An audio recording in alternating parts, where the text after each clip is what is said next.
Mamlaka ya kudhibiti na kupambana na dawa za kulevya kwa kushirikiana na wananchi imefanya operesheni maalum ya siku 16 katika vitongoji 9 vijiji vinne vilivyopo kwenye kata ya Kandawale na Kipatini wilaya ya Kilwa mkoani Lindi.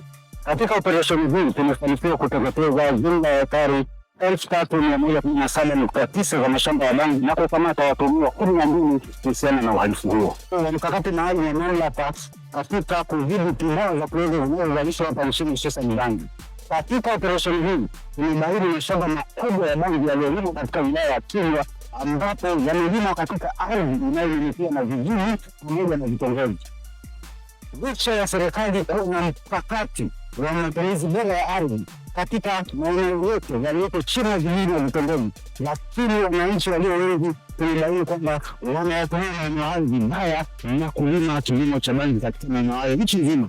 Hivyo tunatoa siku 7 kwa wale wananchi ambao bado wana mashamba ya bangi katika maeneo yao wayasote wenyewe, lakini pia tunatoa wito kwa viongozi wote wakiwemo wenyeviti wa vijiji, vitongoji pamoja na kata kuhakikisha kwamba wanafanya ufuatiliaji katika maeneo yao yote ili kuhakikisha kwamba wanabaini mashamba ya bangi yaliyokuwa katika maeneo yao, na wakishayabaini wanahakikisha kwamba wananchi wanayasota wenyewe.